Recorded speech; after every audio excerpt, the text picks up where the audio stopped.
Hey guys, and welcome back to another video. And today we want to take a look at a strategy which is that strong, which is that powerful, which is using one of the most powerful techniques or mechanics in the game that you sometimes do not even need the siege machine.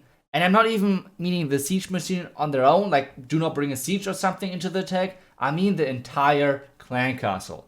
And we're going to take a look at a couple of those replays, obviously. And I will pick my top 3 strategies right now in the game. Now I will show you guys the, in my opinion, maybe strongest, especially for pushing. It's really crazy strong, and that's basically it. But guys, remember, there's going to be the new gold pass soon, because I mean the old one is ending soon.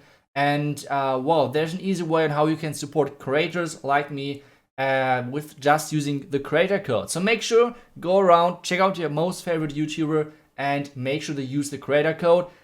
The codes are like expiring every 7 days. It's pretty annoying, but well, and if you would like to support me and this channel, make sure to use code ETSU. Thank you guys so much for that. And let's get started with the first attack, because I mean, you guys probably already expected this, but when it comes down to swagging the entire clan castle, and you do not really need to use it. I think the number 1 strategy to do that is for sure Yeti Smash, Pekka Smash, Super Witches, some sort of this type of attack strategy. And now you guys wonder, why exactly is that the case? I'm not saying that this is the strongest attack strategy. In my opinion, it's for sure in the top 3 right now.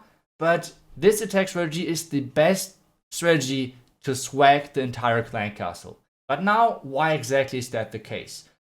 Other strategies normally do need the clan castle, like the siege machine, because it empowers it really a lot. I mean, you can still try to swag it, but it's kind of risky. On this attack, the clan castle is some sort of a support of your main push, because the strongest mechanic in this attack is the fact of healers going on top of tanks and healing those a lot, basically through the entire base. And that's the main idea of this attack strategy. Whenever you're adding super witches, you're healing the super witches with the healers. Whenever you're adding Pekka, the Pekka are getting healed. When you're adding a Yeti Smash, the Yetis are getting healed. So it's always the same mechanic, and it's up to you and your personal preference what you guys would like to run.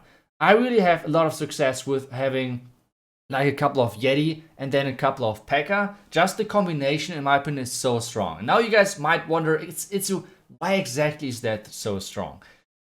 The thing is that if a Yeti is taking damage, Yeti mites are getting released. If a Yeti is getting healed back up again, this does not mean that the Yeti mites are getting basically restored or anything like that. A Yeti can overall spawn a maximum amount of Yeti mites. That's how a Yeti works. So if the Yeti is taking early on damage, the problem is that, well, the Yeti won't have any Yeti mites left as soon as it reaches the core. But with adding 2 Pekka in front of that, you have a lot of HP, a lot of tanking power in front of the Yetis, which means the Yetis will most likely take no damage on the way into the core. And with this being said, you guys just saw the first attack where I swagged not only the clan castle, which was the blimp in that case, but I swagged my own queen ability as well. So this attack strategy is insane. But one more quick thing, like I said, the thing is that the Yeti mites, you want to have them getting released in the core, and that's where they're dealing the most damage. And this is why this is so strong. And I think the next thing, this strategy is basically combining most of the powerful techniques or mechanics in Clash of Clans. First off, a queen charge. It's really strong. But at the same time, as soon as you reach the core, at the current meta, you have a lot of expos on your queen, which means a lot of damage. So most of the time, she cannot survive. But what you do on this attack is you basically queen charge or queen walk the outside a little bit, and then put your main push into the core with your tanks, which are Pekka and Yeti or Super Witches, and then wreck the entire base. And this setup of attack is just so crazy strong right now that in my opinion it's the number 1 strategy, maybe even the entire game, but for sure if you want to swag, for example, the clan castle. So my top 3 strategies right now is Yeti, or like some sort of Yeti Pekka Smash. The second strongest is Zeb Lalo, and the third one, I mean, it's no surprise, it's Hybrid. So if you can use one of those 3, you can make sure that you can swag a lot. But like I said, the fact that the Siege Machine itself is just a supportive tool for the Yeti smash, or for the Yeti Pekka smash, it means you can easily swag that. And this is the second attack. I mean, this was on one legend day. Like, this was one legend day, and out of those 8 attacks, I swagged on 2 of them the entire clan castle, basically. And that's crazy. I mean, on, for example, Zeb Lalo, you can swag most of the time a lot of troop space.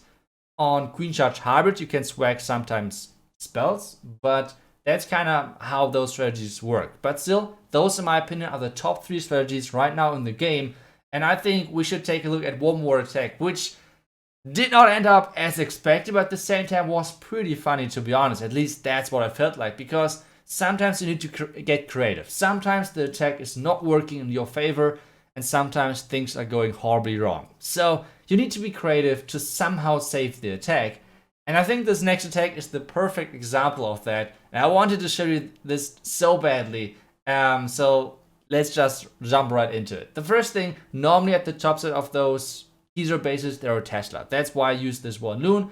And I kind of expected already the Tesla over there. Now the poison, and I'm using, well, the rage a little bit late, but still it's on time, so that's why the queen is not dying, luckily, over there. But still, we had to invest way more than I already hoped for, because we had to invest this additional freeze, which is obviously not the best thing to have. Now the queen is doing her thing, the next rage is needed. There's a lot of damage, and to be honest, the Warden is is a tool which you can never underestimate. The Warden is such a powerful defense, and only this one Warden basically forced my queen to use 2 rages. This is pretty insane to me. But still, queen so far is doing great, considering that we already had to use all 3 rages. And the goal of this queen was basically to get the Town Hall. So this is now really far away to get the Town Hall with my queen. And I mean, as soon as we know that we can get the Town Hall, it should be a pretty easy triple, but we need to somehow get the Town Hall, otherwise this attack won't work. So now we need to get creative. First, we already used the king, so that's kind of bad, because this means we have no tanking on the right side. We need to be somehow work around it. So what I'm doing over here, I'm using the Yeti to tank. And now I'm starting right away with my hybrid, because the hybrid can maybe somehow tank things for my queen. That would be awesome. Well, let's see. The queen is now going inside. I need to scroll a lot, because I need to have the super ball breakers, the heal, and everything is getting placed. And now the problem is, do I get the Town Hall? And at this point I was like, okay, if I get the Town Hall, this is 100% a triple. So what I think, what I'm do is, you know already my heal the healer trick, right? But I think you have never seen me using a heal spell to keep my queen alive. This is 1 million IQ, and without this heal, you guys saw how close it was. Without this heal, my queen would have died. And with getting the Town Hall at this point, this was the clutch moment. And to be honest, this base is still getting triple, but with the queen getting healed by a heal spell, this during the attack felt so funny. I don't know, I just wanted to share with you guys. It was pretty nice. This was part of my live stream. If you want to catch my next live stream, it's going to be at Thursday at 8 p.m. CET, since summertime is over. But still, if you guys want to check it out, make sure to hop over there on Twitch. And that's it for today, guys. Thank you so much for watching. Thank you guys for all of the support. And I will see you guys back tomorrow for the next one. Until then, see ya and bye-bye.